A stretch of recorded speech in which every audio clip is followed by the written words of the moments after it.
Alam mo yung feeling na buong buhay mo, feeling mo isa kang ulila.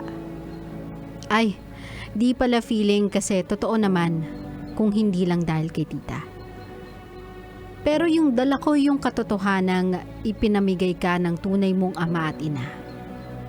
Iniwan ka sa simbahan at natagpuan ng iba, kaya nga malaki ang pasasalamat ko kay tita.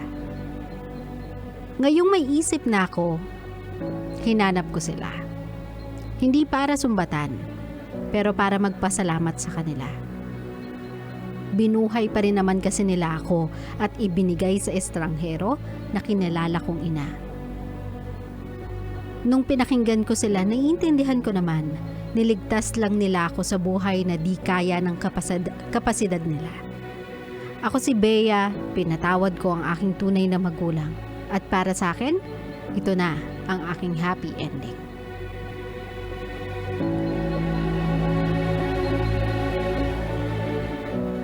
My love, not all fairy tale like love story ay para sa mga couples, para sa mga taong in love. Just like the story of Maleficent.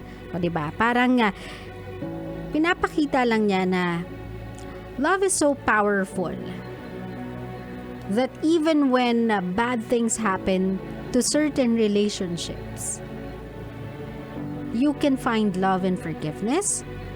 You can find love and acceptance. You can find love if you'll only learn to look on things on a different angle.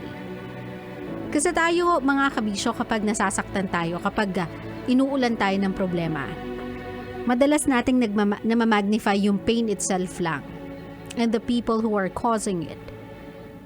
Sometimes we don't even listen to explanations.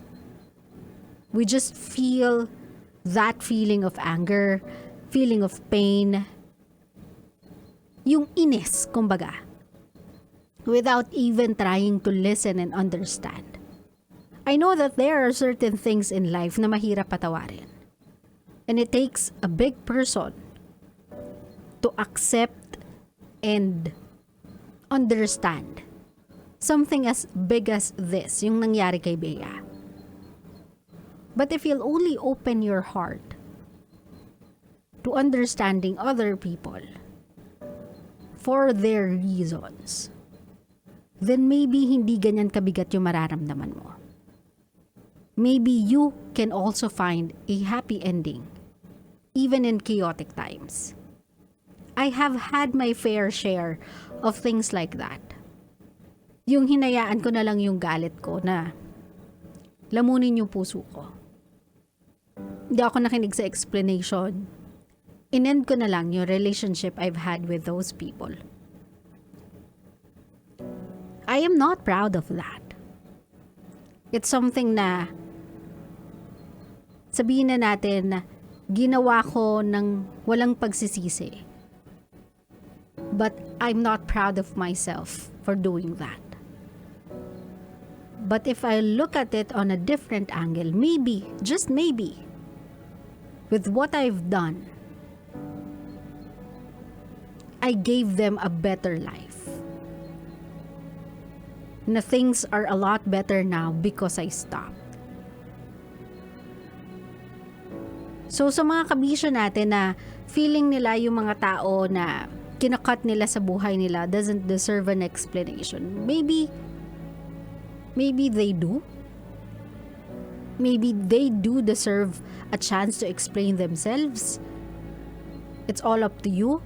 Pero as long as nararamdaman mo sa sarili mo na things are better now, not only for you but for them, and trying to fixate on things will only make things worse, lalo mo lang guguluhin yung maayos na nilang mundo, then maybe you are doing both of you a favor by not trying to push. Pero if you feel miserable, if merong bigat kang nararamdaman, if feeling mo parang may unfinished business ka na you need to